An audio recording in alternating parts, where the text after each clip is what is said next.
That's the power of this stuff. That's the power of thinking about these things. And instead of just, oh, okay, well, I'm just going to work as hard as I can and just pedal, pedal, pedal, pedal, pedal, pedal, pedal. That's the power of just getting off for a second. Get off the bike, get off the unicycle for a second and actually look and be like, is this what I need to be doing right now? Is there a better way to do this? Is there a better opportunity for me to get to where I'm going quicker, easier?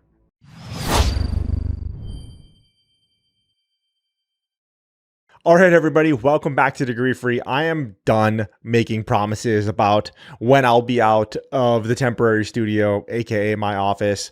I'm done. I'm not sure if it's going to be next week. I'm not sure if it's going to be the week after that, but I am back again because I'm trying to get this information out to you every single week, like we've been doing for over 2 years now, actually coming close to 2.5 years now, which is wild to think about.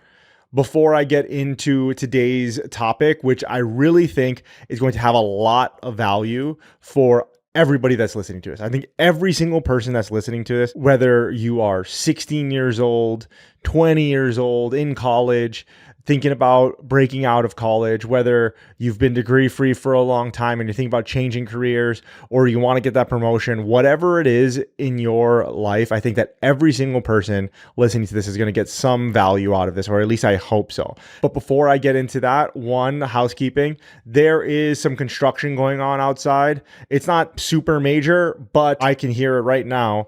And I'm going to do my best to get it out of the audio for you, but give me a little bit of leeway. Like I said, we don't have a big team doing this thing. It's just a few people that do this whole thing. So we're going to do our best to get it out, but I wanted to record this because I want to bring this information to you.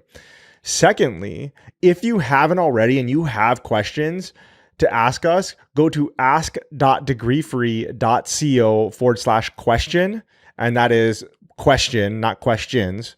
It's a singular question. ask.degreefree.co/question and ask us a question. Like I said before, we are trying this out. This is V1 of it. And I want you to know what to expect when you go there. When you are going to ask.degreefree.co/question, you're going to be met with a web page where you can ask your question, and you're going to ask your question in either audio format or video format, kind of similar to what I'm doing right now if you're watching this on YouTube. The reason why we're doing it that way is so that we can play the audio and we can play the video. It's a little bit easier and it's a little bit better. I can actually see your face and know who I'm answering. And then also I don't have to be like, Jake from Minnesota says, da, da, da. It just has like, actually, Jake from Minnesota is actually asking the question and we actually answer it. I want to get right into what we are talking about today.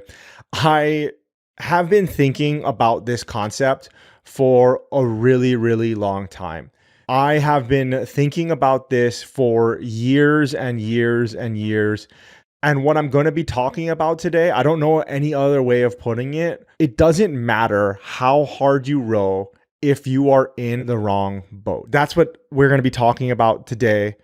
And we're going to be talking about hard work, but really how hard work doesn't really matter if you are pedaling on a unicycle. You would rather be in a car. It doesn't matter if you're in a small little rowboat and you're rowing as hard as you can. You would rather be in the steamboat. I don't know where this concept came from, but I'm pretty sure I got it from Warren Buffett. And I went to go find a quote, and this isn't what it was, but this was the closest I could find.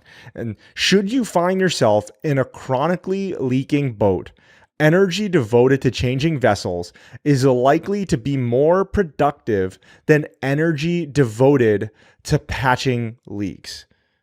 Okay, so I'll say that again. Should you find yourself in a chronically leaking boat, energy devoted to changing vessels is likely to be more productive than energy devoted to patching leaks. And that's everything that we're going to be talking about this week. I have lots of stories for you. I have made this mistake many times in my life, and how I continue to make this mistake, or how I continue to work hard and row in the wrong vessel. But I remember this story a little bit different. What I remember about this story from Warren Buffett's perspective was he would talk about this guy that he was friends with in college. And he would talk about how the guy was actually smarter than he was. He actually worked harder than Warren Buffett did. But Warren Buffett went on to Berkshire Hathaway and got the outcome that he did, when the other person who was smarter and more hardworking than him went to go work in something like newspaper. He went to go work in a dying industry. I don't remember if it's exactly newspapers, but let's just say that it was newspapers, something that was a dying industry. So it doesn't matter how hard that person worked. He was in a dying industry. His vehicle that he was in a rowboat. He was in a small opportunity and he was rowing really, really hard. And he worked harder. He was smarter than Warren Buffett, but it didn't matter. Warren Buffett was in the steamboat. That's how I remember this story being told. I'm not sure if that was true or not, but we're just going to attribute this to Warren Buffett. The point that I want to make here is the basis of what we do at Degree Free. We do all this stuff. Is it a movement? Absolutely. Are we against bias and discrimination based on college degree status in the hiring system? Yes. Definitely. Do we teach you how to get the work you want without a college degree? Yeah, I mean, I hope so. I hope that's why you're listening to this. We try to execute on that every single week. When it boils down to its tiniest parts, what does degree free mean to you? You listening to this, to me, to your kid that you're trying to help? Like, what does being degree free really, really mean? When you boil it down, it's all about living intentionally, living your life and making decisions with intention to get you where you want to go. And so what we're talking about today is making decisions and then continuing to make decisions.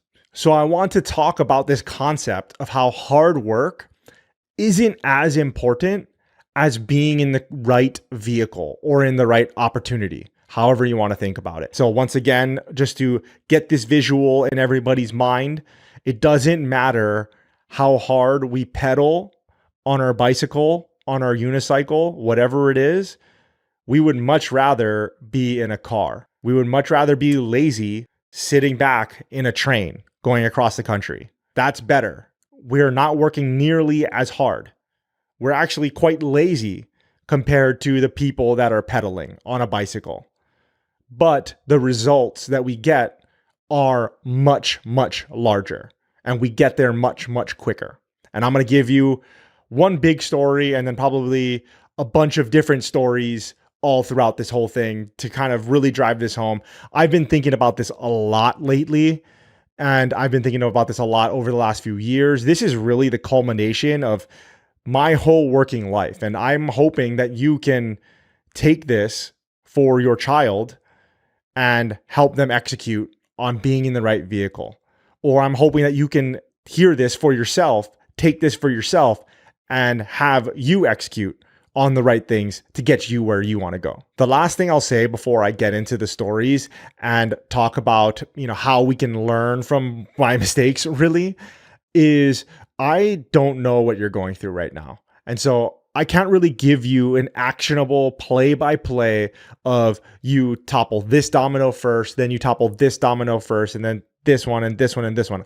I can't really do that for you. At the very end, I am going to give you a bunch of questions to ask yourself to help put this into practice. But if you're listening to this and you hear these stories, I promise you that you are going to think of something in your own mind. You're going to think of something in your own life where it's like, yeah, I'm trying really hard at this one thing, but I think there's another way to get there. And if we can just think, quote, outside of the box for a little bit, if we can think about how to get there quicker and how to be lazier, really, because we get into a different vehicle and we sit in a car or we sit on a train or we sit on a boat instead of pedaling or instead of rowing. That's really the goal of all of this. I will start at the beginning because I want to give you context and we'll dissect the story in many different ways. Now, I'm pretty sure I've told you guys before that I've always wanted to retire early. And if you haven't heard this before, don't worry, I'll walk you through it right now. So I'm 16. And I get my first job as a dishwasher at a local fast casual place. I think that's what they call it now. It's like a fast food place where actually, if you've ever been to Hawaii, where I'm from, it's like a plate lunch place. That's what they call it. I do the interview. I get my ugly uniform aloha shirt. You gotta remember, we're in Hawaii. I gotta go buy the uniform black slacks. I gotta do the whole non-slip shoes, the whole 9 yards, right? I go to work, and at the end of my shift, my dad picks me up. I don't drive yet. I'm 16. I get in the car. I'm beat. Lots of stuff going through my head when he picks me up. I got to remember where to put the plates, the bowls, and so on once they're clean. Where do we take the trash out to? Where do they store the chemicals for the dishwasher? And which chemical goes in which machine? My hands are beyond pruny from being in a dirty dish pit all day. My back is really sore because these are like commercial basins. They're like really deep. They're super deep and they're really high up to the chest because cooking for a lot of people. The pots are like huge and I have to like hand wash these pots. Anyway, it's a whole thing. But at the top of my mind was, bro, I gotta do this for another 50 years. There's just no way. There's no way. So I made the decision pretty much right then to retire early. I had no idea what work it's going to take to get there. I had no idea how much money I needed, but I knew that I didn't want to do that or anything kind of like it for the next 50 years. And to tell you how strong the life goal became for me, it was literally the only goal that I've had for a really long time. Sure, I have some other small little goals that mostly service that goal. So it's like make a certain amount of money this year or whatever. But really it's all in service of that one goal. And prior to that time, I had all of these other different life goals and all of those just fell away. I want to retire early. Specifically, I wanted to retire at 40 years old because I didn't want to do it until 65, until 67 and a half now. I just didn't want to do it. I was like, there's just no way I'm not going to make it. I wanted to retire at 40. And this is pivotal to understanding the whole story. Today, we're going to be talking about making decisions to get to our goals. I'm just telling you the goal that I had and the goal that I have, but I won't walk you through about how to set goals because that's an entirely different podcast, which I think is very useful. And if that's something that you wanted to hear about, perfect. Let's do that. Let me know in the comments, or actually better yet, go to ask.degreefree.co/question and ask me the question of talking about goals or whatever is going on in your life. Leave your question there. So remember, intentional living. We have to have a goal.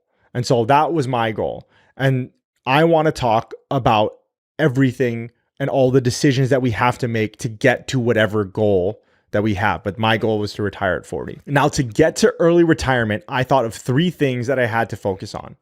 The first was making money. The second was saving money. And the third was making my money that I saved work for me. In other words, investing. Now, if you're listening to this and you're thinking, well, that's a great plan, you'd be right. I'll tell you where I got it wrong, though, because obviously I got it wrong because I'm making this episode for you. So in preparation for this episode, I've thought of like 17 different ways that I could explain and get this point across to you.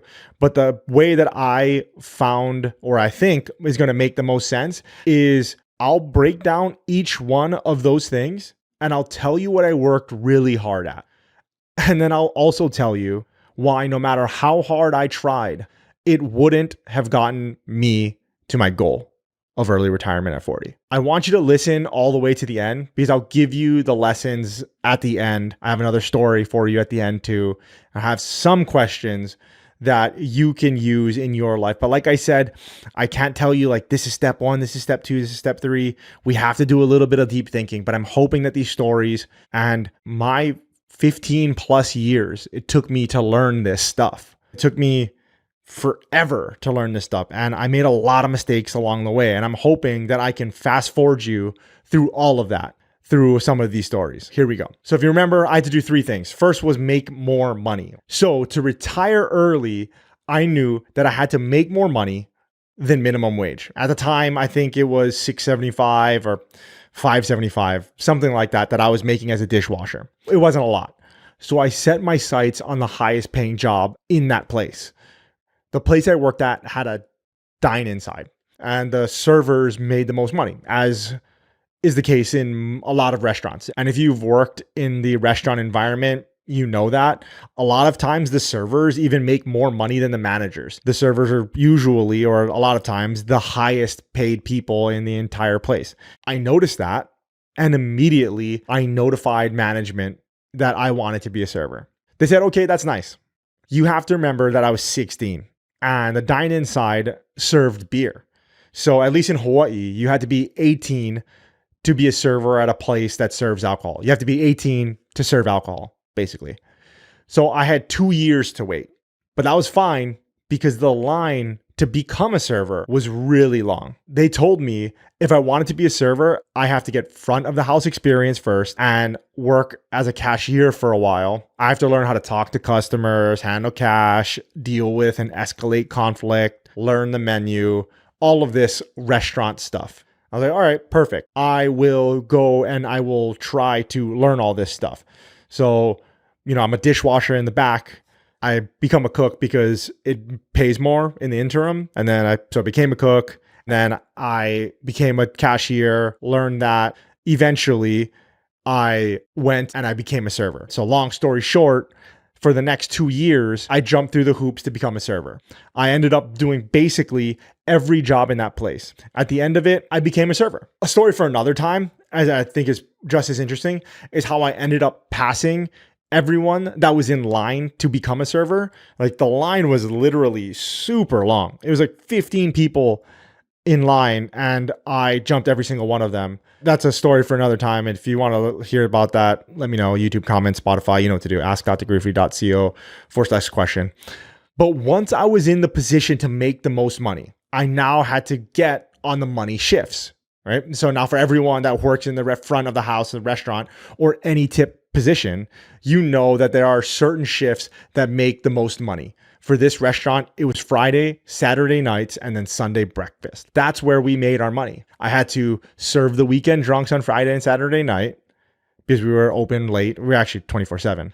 And then I had to wake up early and serve the churchgoers on Sunday morning as well. At 18 years old, I was one of the top earners in that restaurant because I did end up getting on all those shifts. And a lot of hard work, a lot of being a yes man, just going after it, a lot of not calling in sick. I never called in sick ever. In fact, I picked up everybody's shifts and I was the guy that you count on. And so they were like, yeah, sure, here, take it. If you worked in the restaurant industry, you know how difficult it is to find reliable people because typically the people that work those types of jobs, they aren't the most dependable. It was a godsend for management. And I ended up quickly, within the first few months of me being a server, not only did I skip all these 15 people in line, but then I also did all this hard work within the next few months to then get on all the money shifts and make the most money in that restaurant. Pretty impressive, right? And when you package it neatly like that, it was. But did it help me get closer to my goal? Maybe. And we'll talk about it in a little bit. I want to give you the whole story. So I had point number 1 down. Make money, or at least make more money, or make the most money that I could. Now, the second point, and I told you I was going to go through the story and dissect it from multiple points of view and interject us in multiple places. I wanted to back up a little bit and talk about saving money. So one of the things that I thought was absolutely critical at the time was saving money. And it is absolutely critical. And I'm talking about saving money with what I had. Pinching pennies and trying to save every single dollar, every single penny that I had. I want to back up a little bit, even more than this. I was always a saver. Always, always, always. When I would get lunch money when I was a kid, when I was like literally like $1 bill, I just wouldn't eat and I would save that money. If I would get envelopes for Christmas, I didn't realize that this is kind of an insane thing to do, at least for like a 5, 6, 7-year-old to do, until I met Hannah and we talked about it. But when I would get like Christmas or birthday cards, I figured that there was either like a check in there or cash in there. I would just assume it was money. And so to not tempt myself to spend it, I just wouldn't open it. And then a year later or so, I would open it and it was far removed enough from coming into my position that I knew I wasn't going to spend it. What's funny is that like I would get my grandfather would write us a check, or like, when I say us, my sister and I, on like birthdays and Christmas and stuff. I did this. And so many times he would call me, or when he would see me, when he'd pick me up from school or something like that, he'd be like, hey, I was doing my checkbook. It's not balancing. And the money that's missing is the money that I gave you for your birthday. That was like 5 months ago. Can you cash that check? Because my books aren't balancing out. And you gotta remember, like I'm like 6, 7 at the time. And so I'm not even doing it, right? My parents are doing it, but I just didn't open it to give it to them. That's remained a problem until I was a teenager. Anyway, I've always been a saver. But now I knew it was really important to be an ultra saver because I needed to retire by 40. And in order to retire by 40, like I said, I didn't know how much money I needed at the time, but I just figured I needed a lot of it. And the only way to do that is to save my money. So when I finally got a job and made the goal to retire early, it was clear to me that I needed to become more of a saver. Now I want to interject just a little bit to take a little bit of a tangent, or one of many I'm sure that we're going to take. If you're listening to this and like, yeah, you do have to be a saver to retire early because you have to spend less than you make. You're absolutely right. That's the base skill. But if you remember early in the story, like that's not really the problem that I had. I was already a saver. I've always been a saver. I always liked to have money in my bank account. I had that skill in spades. But I started reading books like The Automatic Millionaire or The Millionaire Next Door or other personal finance books. And I'll interject here again. If you are struggling with personal finance, then these books are great to give you a basis. These books are fantastic. But for someone like me, it just made me more focused on pinching pennies. It's kind of like telling a doomsday prepper that the world is going to end next year, or telling someone that's afraid of flying on a plane the statistics of airline or airplane fatalities and not giving anything to compare it to. If you do that, they're going to be more focused on prepping or more focused on finding different bus routes or car routes they can take to get to their destination. So I became hyper obsessed with saving money. I wouldn't eat lunch. I wouldn't buy toiletries. Smoothies or Starbucks, absolutely not. Those were absolute no-go. Every 2 weeks, I would get a paycheck and I would pretty much save all of it. Now, I get that I was still a child while going through most of this, and I didn't have bills. But I also know from the young adults and parents that we work with that some young adults that have jobs don't save any money, even though they don't have any bills. They'll go and blow their whole paycheck on Fortnite skins or Jelly Belly. I don't know what kids buy these days. If you're a parent of a child that's working right now, living with you, and you're supporting them, I'd love to hear your philosophy on this. You can go to the YouTube comments there, or Spotify, or better yet, go to ask.degreefree.co/question. It's open forum, so you can just leave your thoughts there. I'm not really judging anyone on this. I just find this stuff fascinating of what you allow your children to do with their money and the reasoning behind building whatever habits you're trying to build. And some people listening to this, you might not have any idea of it. You might not be very good with money yourself. And so you're just like, yeah, just spend it. You don't have any bills yet. Whatever your thought process is, I'd love to know what it is. But for me, my parents didn't force me to do any of it. I wanted to get a job. I wanted to retire early. I wanted to save money. But getting back to the story, saving is definitely a skill. And I worked really, really, really hard at being good at it. I would say for that period of my life, I mastered it. I was the best at it. Where are we in the story? So I'm 18 years old. I now make the most money out of everybody in the restaurant, not out of the servers, but I am in the elite class of people at the place that I work. And I basically don't spend any money, so I save it all. Number 1, down. Easy, done. Number 2, down. Make money, save money, done. Moving on to the third thing, which is investing. Now that I was in the highest paid job in the restaurant and mastered the skill of saving, I had leftover money. So I had to figure out what to do with it. Do I just keep it in a savings account, or do I keep it in a checking account? I knew from those personal finance books that I had to make my money work for me. I was working so hard for my money that I wanted my money to work hard for me. So I needed to start investing. So the Automatic Millionaire and the Millionaire Next Door and those other personal finance books touched on investing, but I had to go do a deeper dive into investing. So I went down the rabbit hole of Warren Buffett, Jack Bogle, founder of Vanguard. Warren Buffett is the CEO of Berkshire Hathaway. I read books like A Random Walk Down Wall Street or The Little Book of Common Sense Investing or The Intelligent Investor or Reminiscences of a Stock Operator. You name it, I read it. I opened a Roth IRA when I was 16 years old and maxed it out. I had to ask my dad, like, hey, dad, you got to open one up with me in order to do this. Let's do it. And for those that don't know what a Roth IRA is, it's a retirement account that you put after tax money in. And then in the future, you don't get taxed on the gains. So traditional IRAs or individual retirement accounts, you are going to put in, let's say that you put in $5,000 for the year 2024, this year, you are going to take that $5,000 and deduct that from your taxable income. So let's just say for easy math that you make $100,000 a year pre-tax. If you put it into a traditional IRA, then you are going to make $95,000 on paper, and then you will get taxed on $95,000.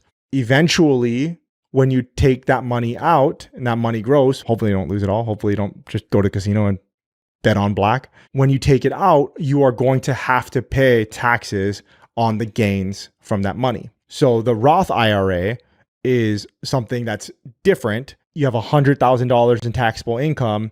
When you put in $5,000 for 2024, they're going to tax you on all $100,000 of your money. So they're going to tax you on that $5,000, even though you put that into a Roth IRA. But the benefit of it is that you're hoping that that $5,000 turns into a gajillion dollars. And then when you take it out later, you don't get taxed on it. So anyway, that was a long rabbit hole. If you want to know more about personal finance, that stuff and things like that, let me know. As you can see, I've spent all of my life learning this stuff. At one point, I thought that I was going to be a financial advisor, and I just decided that that life wasn't for me for a lot of reasons and things we can talk about if that's interesting to you. But anyway, sorry, I went down a rabbit hole. I'll try to get it back on track now. So I put my money into this Roth IRA, and I put my money into some index funds. I did a lot of research, and I put my money into some individual stocks that I bought, right? So long story short, I did a lot of work to put my money to work. And I did by the time that I had a serving job. I had a good little system going. Now, this is all three things that I have by the time I'm 18 years old. I make the most amount of money in the place that I work. I save money every single month. And then now I'm making my money work for me. Make money, save money, invest money, and watch it grow. Perfect. You're thinking about this and you're just like, I don't see the problem here. Perfect. I didn't see the problem for like 15 years. I want to highlight what the problem is. And that's where we're about to head. I have to remind you of my goal. Once again, intentional living. My goal was to retire by 40. All the actions that I've taken so far are objectively great. And if I maintained doing it, I would retire eventually. But it wasn't good for my largest constraint of that problem. The largest constraint of the problem is my age, 40 years old. All the actions I was taking was the actions of someone who wanted to retire comfortably in 40 to 50 years. I wanted to retire in half that time. So I had to take different actions. And this is why it doesn't matter if you row super hard. It's better to be lazy and in a steamboat, or it doesn't matter how fast you can cycle. It's better to be lazy and you just sit in a car. So let's go through these one by one. And once again, I'm packaging this up as nicely as I can for you, but this has taken me 15 years of my life to figure out. And I'm hoping that there's one little nugget in here that you can take away, that you can start executing on some of these things and hopefully change your life as thinking about these types of things and then solving the problems and making the actions in order to solve those problems has changed my life. As a refresher, the three things: make money, save money, invest money. I'm going to take it a little bit different. I'm going to go save money, make money, invest money. I'll start with saving money. What's wrong with me optimizing for saving money? The problem is that your expenses, my expenses, can only go to zero. You can't ever get your expenses so low that you start to make money from your savings. No matter how much hard work you put in to lower your expenses, the lowest you can go is zero. Hey there, I hope you're enjoying this episode of the Degree Free podcast. At Degree Free, we want to help everyone thrive and succeed without needing a college degree. And the only way to truly reach everyone is with your help. If you're getting value out of this episode, or if this is your second, third, or fourth episode that you're tuning into, if you could just ship this to a friend, just click that one button and share it with someone in your contacts or on your stories. It would mean the world to us. And more importantly, gets our message out to more people who need help getting out of their current situation. If you could do that right now, that would mean a whole lot. Let's say that you are a parent and you have a child who doesn't have any bills, you pay for everything, their expenses are zero. It will never be that way ever again, but that is the lowest that you can go. It's not like they can do something else to save more money. And if they save more money, then they make more money. No, this doesn't work that way. It's an expense. So to illustrate this, let's take an example of a lemonade stand. Imagine you have a lemonade stand where you sell lemonade to earn money. You notice that you're spending money on lemons, sugar, cups. So you decide to cut costs to maximize your profit, your savings. You start by finding cheaper lemons and sugar, and you buy cups in bulk to save money. These are fantastic, and this is awesome. And this will all help you increase your profits or your savings, because saving is difference between our income and what we spend. However, there's a limit to how much you can save. Even if you get the best deals possible, you still have to spend some money to make the lemonade. Your costs can only go down to a certain point, and you can't earn more money by reducing your costs. So once again, the lowest that your expenses could go is zero, but you can't get below zero. And zero doesn't make any sense because you still have to have like fixed costs. You still have to like rent for your lemonade stand, or at least the cost of lemons, water, sugar, cups, ice, those types of things. You still have those expenses. So it can't be zero. But let's just say that you have like a benevolent person that's just like, ooh, free money, free money, free money. Zero is the lowest that you can make it. On the other hand, if you focus on increasing sales, the potential is much, much greater because expenses can only go to zero. We've defined that. But on the other side, your income can go to infinity. So you might decide to improve your lemonade recipe or just get more customers. You can sell an infinite amount of lemonade cups and an infinite amount of lemonade, but you can only make your expenses go down to zero. To make it relevant to the story, really what I should have done is I should have just left well enough alone. I was already a good saver. I already kept my expenses really low every single month and I made more money. Okay, that's done. I don't need to do what they call like the latte factor in one of those books. I think it's Automatic Millionaire. Might have been Millionaire Next Door. I don't know. I've read so many of them at this point. I'm not sure. One of these books, it's the latte factor. And it's just like, you can't buy Starbucks every single day because that's $5 a day and that adds up. And $5 times 365. What if you bought coffee and you made it at home and whatever? Yes, sure. Is that a lot of money? Absolutely. Public math, right? It's not good. $1,500 a year, something like that. Let's just say you spend $1,500 on coffee every single year. If you slam that expense down to zero, guess what? You've only saved $1,500 a year. Instead, what if you drank the coffee that you like to drink every single day, assuming that you can pay for your bills?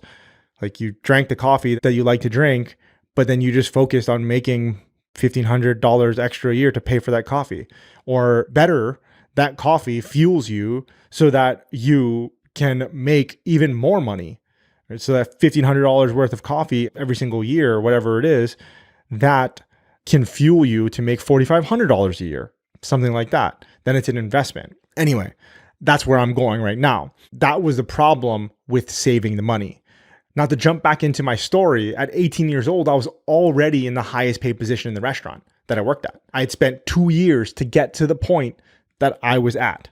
2 years of really, really hard work. I never called in sick. I was a person people depended on. I picked up shifts because I wanted to show them that I was ready to take on the responsibility of a server. And it all paid off. And people that work in the service industry, they know this. Like, I worked every holiday. I worked on my birthdays. I worked on other people's birthdays. Didn't matter. I always worked. I worked really, really, really hard. But what was the problem? I was pedaling really hard on a unicycle. The vehicle I was in was wrong. The opportunity that I was in was wrong. Was I making the most money out of the people that worked there? Yes, absolutely I was. I was one of the most highest paid people in there at 18 years old. Impressive? Sure, absolutely. But was I making the most amount of money possible in general? Absolutely not. I was making what a server makes. I just didn't know it because I got a bone to chew on, which was I'm going to become a server. I'm going to be the most highest paid person in there. And I never stopped to think on whether or not this is the bone that I need to be chewing on, whether or not this is the work that I need to be doing to get to where I want to go. Because I felt like I was working so hard. Oh man, hard work, hard work, hard work, hard work. And I was working hard. Did the fruits of my labor pay off? Absolutely it did. It got me to become a server, got me to become the highest paid person in that room or in that place. But did it get me that much closer to my goal? Not really. Difficult to see when you're doing it though. Difficult to see when you decide that this is the bone that you're going to chew on and you just chew on that bone. You never stop to think, is this really the actions that I need to be taking day in and day out? Is this really what's going to help me get me to my goal? Whatever your goal is. If your goal is to help your kid become an X, your goal is to you yourself become a Y, or it's to teach your kids how to become financially independent. Whatever your goal is like, are the actions that you're doing right now in service of those things? Or are there other things that you can be doing that don't require as much work that's going to get you the result that much quicker? So here's what I should have done. And maybe I hope that you can maybe think about this because this literally took years of my life. To fast forward the story, I ended up being in restaurant work for a decade. I didn't get out till I was like 27 or something like that or whatever. It doesn't matter. It was a decade. On and off, mostly on. I worked jobs in between there, but nothing really paid as much as the serving. So what should I have done? What I should have done is all the effort that I took to become a server is I should have taken that effort, taken a step back and try to see where the money was flowing in other industries and get obsessed and try to make a path out of it, which is the reason why Hannah's in here, because that's what we're doing with younger people now. We're trying to help them save the 15 years of attending the school of hard knocks like how we did, right? Because Hannah did the same thing, a decade, pretty much. I think she spent a little bit less time. She's a little younger than I am in the industry, but if you round it up, it's to the decade. Trying to give these 16 to 20-year-olds an actionable career roadmap they can execute to achieve their dreams. Our goal is to teach them the lesson without the scar. Thinking about for myself, I was obsessed with video games at the time. I maybe could have been a video game designer or a video game tester, or even right now, possibly a streamer, which is a job now, and that they make a lot of money depending on who you are and depending on the brand deals that you get. This is going to sound bad. I was obsessed with gambling. I think of like trading stocks as gambling as well. For people that have kids or they are obsessed themselves with like sports gambling, poker, blackjack, stock trading, those types of things, I think that those are the early precursors a lot of times to entrepreneurship. It is being okay with risk, saying, okay, I understand that this is risky. I understand that I have to put money and effort and time into this. And I know that there's no expected return on the other side of it. And for myself, I know that to be true. And so I was obsessed with gambling, sports gambling, whatever, cards. I would bet on cockroaches if it paid out. I don't care. Maybe I could have been a handicapper somewhere, or I could have worked for a casino somewhere and learned how that side of the industry works. In my early 20s, I actually met a handicapper. He works for one of the big casinos, or worked at the time, and he handicapped baseball. It was actually, man, did we just sit there? We were like supposed to be playing darts, and we did play darts. Where he was playing darts, I was getting drunk, and all I did was I just chewed this guy's ear out for the entire night. We spent like 6 hours in there, and I just couldn't stop talking because I thought it was endlessly fascinating. But that's a job, but I just didn't know, right? How do you know what you don't know? And how do you make a plan to get that job if you don't know that that job exists? And even if you did know that job exists, how do you know to get that job if you don't have the skills of finding it out, which is all what we're trying to do here. I was obsessed with working with computers, and maybe I could have done anything with computers, which at the time probably would have made a lot of sense. Still makes sense to this day to do that. And I say like with computers because I did it all with computers. Played video games on my computers. I tried to code like 7 different times on my computers, networking things around my house with my computers. Obsessed with all of it. I loved it. The only thing I didn't really do was I didn't really do any of the hardware stuff until like later in my life. But during teenage years, I think a lot of it was just like I didn't have the money to do it. Well, actually, we've established that I did have the money to do it. I was just too cheap to do it. Once again, these are all easy for me to say this now. Hindsight is 2020, but you don't know what you don't know. And this is such a key element because I didn't even pause to think about whether or not there was a better way to get to my goal. I just saw, how do I make the most money with where I'm at? Well, be a server, not just like, how do I make the most money?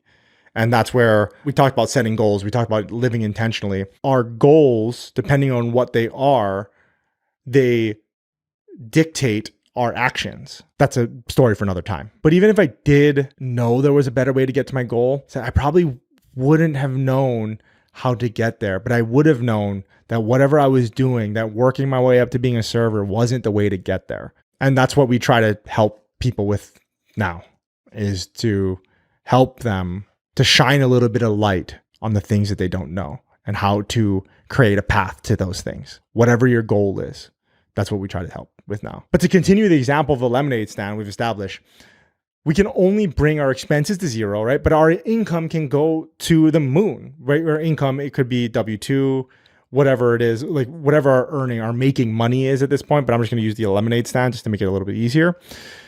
Or actually, let's change to tacos, because the reason why I want to change to tacos is because I'm now thinking of a friend of mine who was a server at one of the restaurants that I worked at later in my life, and he ended up doing this.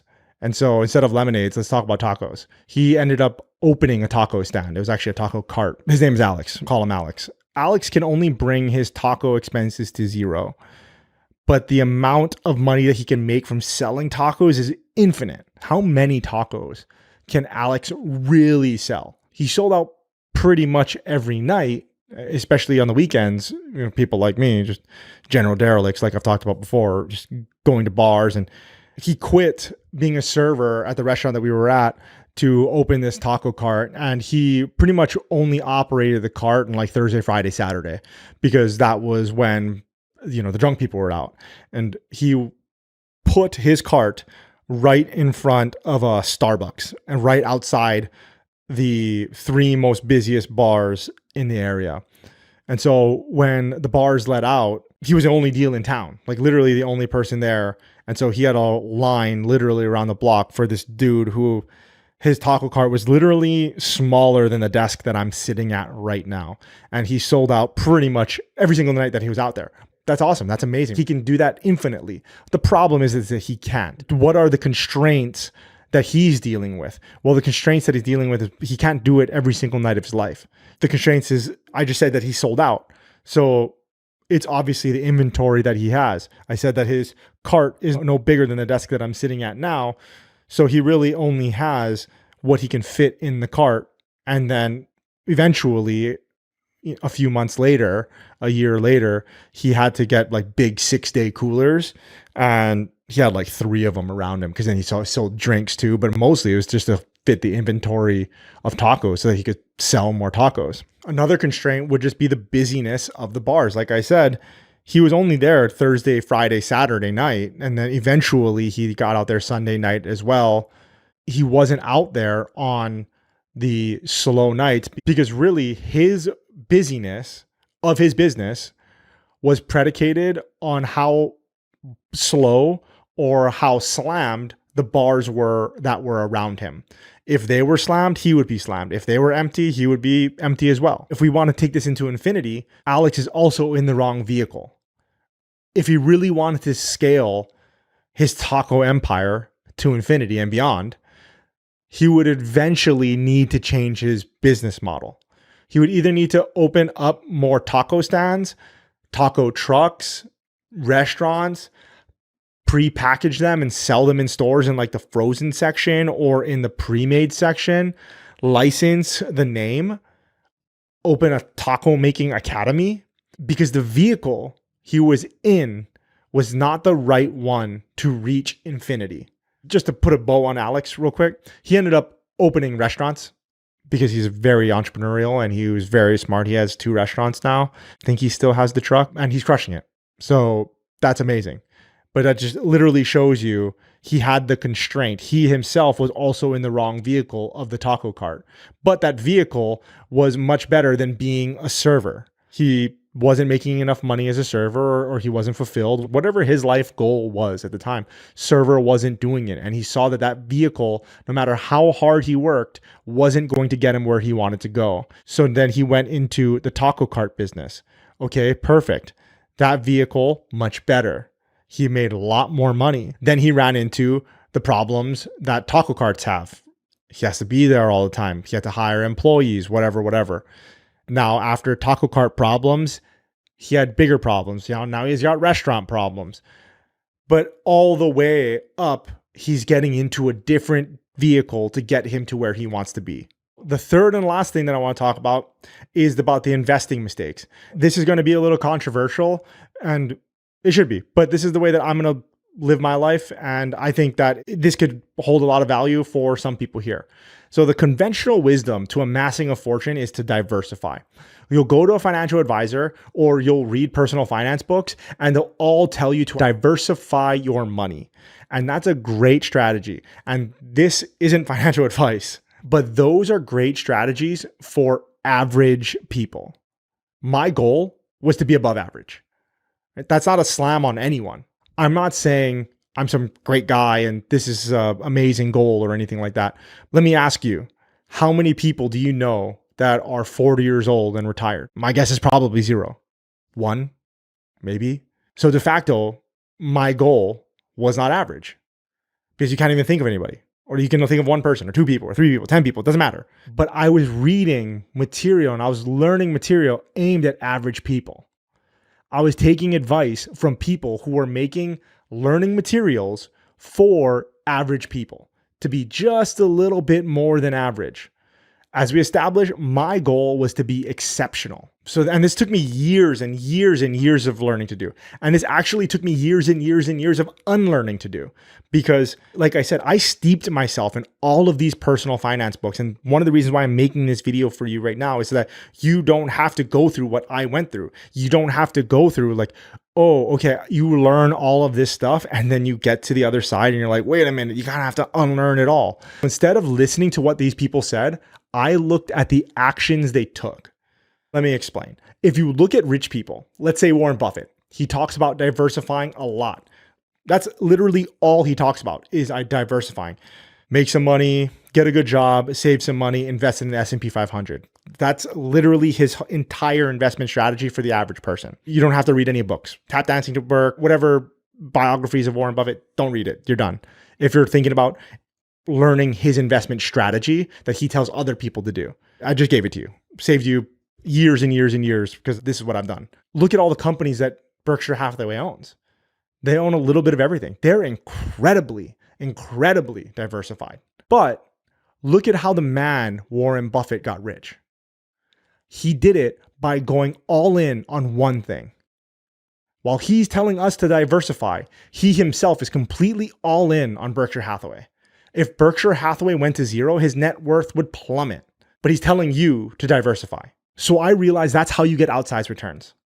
You find one thing that you can go all in on and you go all in.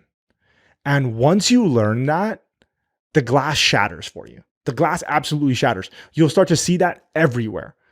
Look at Bezos. Look at Musk. Look at Zuckerberg. Look at the wealthiest person you know.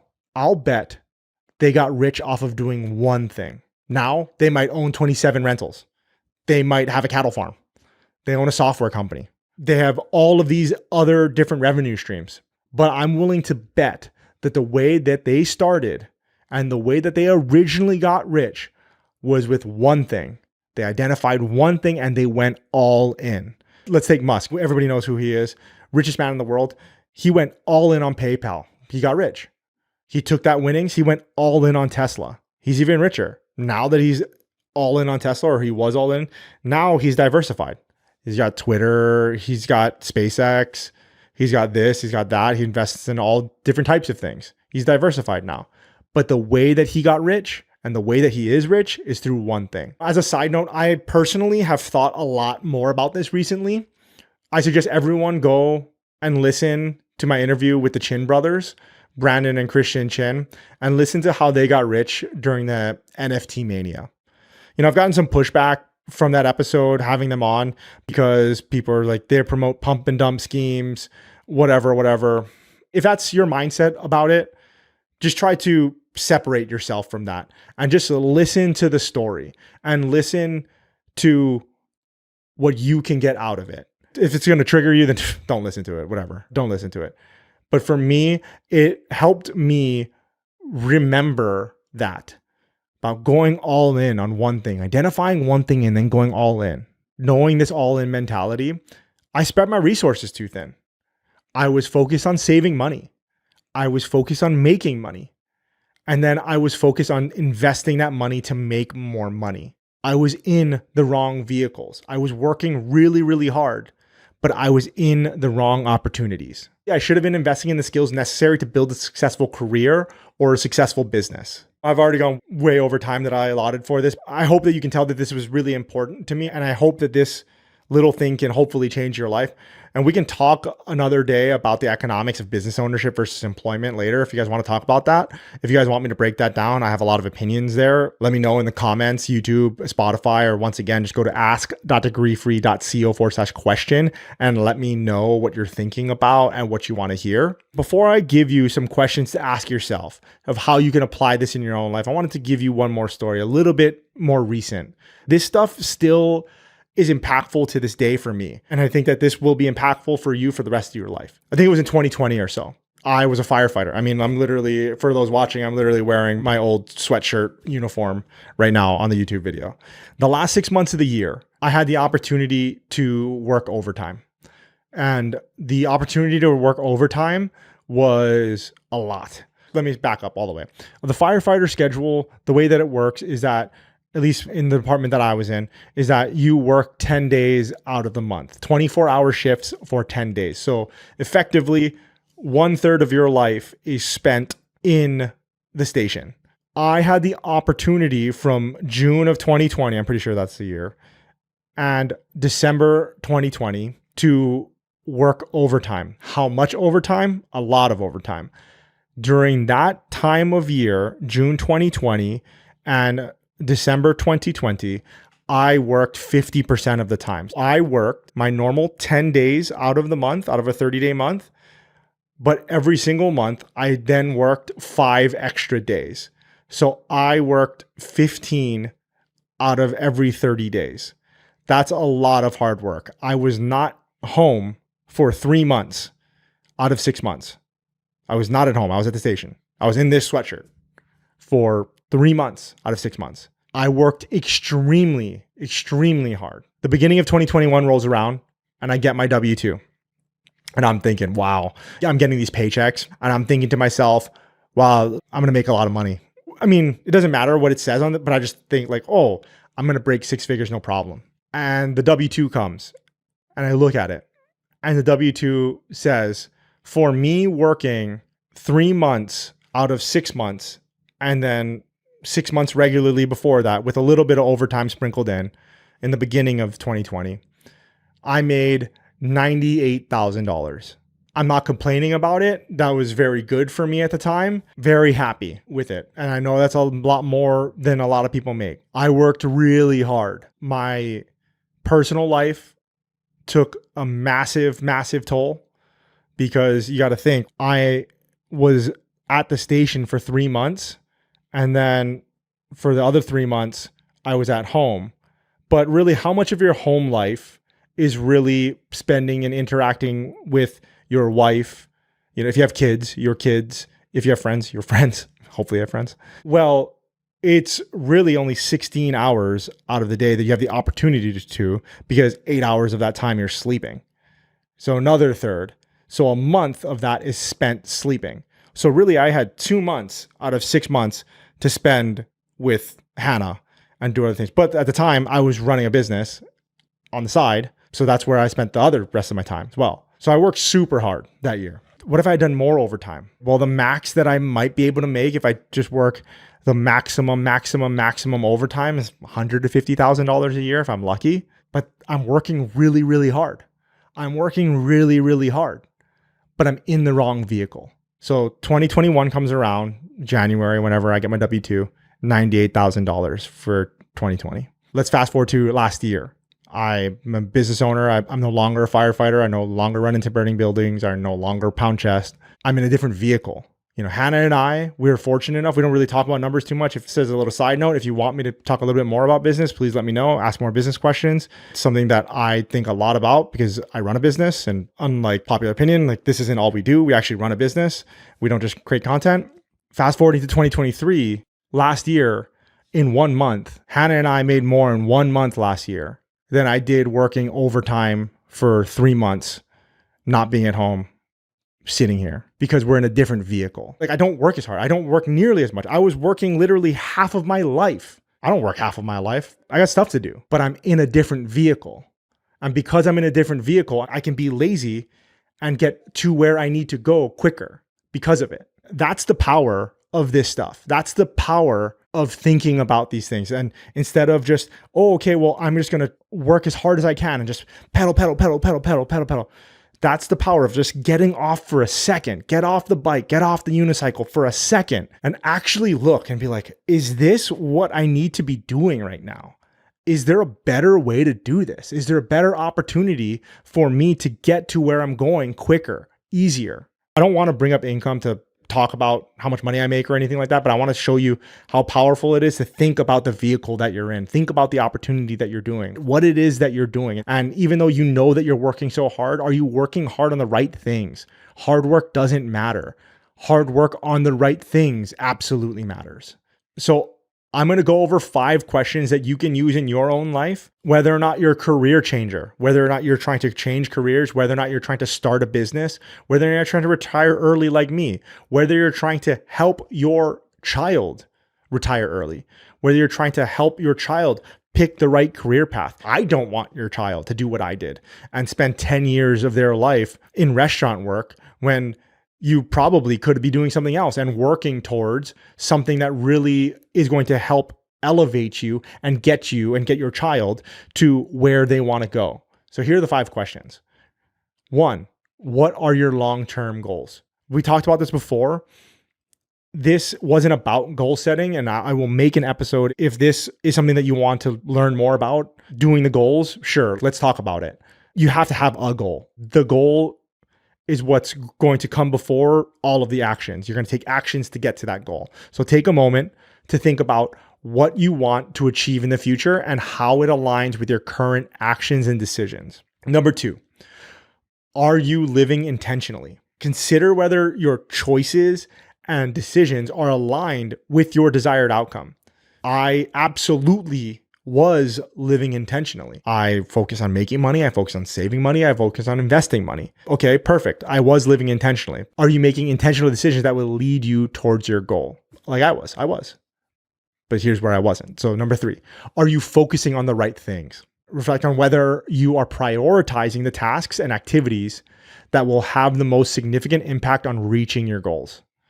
Are you working on the right projects or putting your efforts into areas that will yield the best results? Now, this is probably the hardest because once again, you don't know what you don't know. You have to take a second to get off of the bike, stop rowing, stop pedaling, stop working, put it down for a second, step back and really analyze this and think outside the box.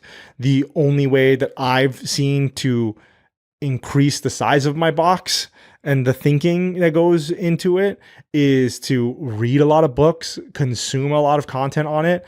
And then third is hire a coach, is to get coaching about it. If you need help with this kind of stuff, degreefree.co/launch, you can sign up to and apply to be in our Degree Free launch program. 4, are you optimizing the right areas? Evaluate whether you are optimizing for the right outcomes. Are you solely focused on saving money?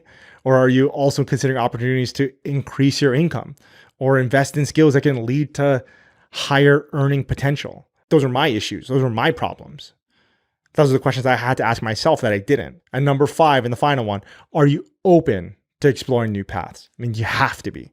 You have to be open to exploring new paths, which, to be completely frank with you and to be completely honest, I probably wasn't at the time, because I was like, I'm going to become a server. If somebody said, oh, well, why don't you become a coder or something like that, I'd probably be like, no, I'm going to be a server. I'm going to do this. I'm going to do this. I'm going to do this, right? But I wasn't open to exploring new paths. Consider whether you are willing to explore alternative paths or industries that may align better with your goals. And the future that you have in your mind might look completely different. Like, so to get to the goal of early retirement, you might think, I'm going to be a server for the rest of my life. I didn't think that, but let's just go down that road.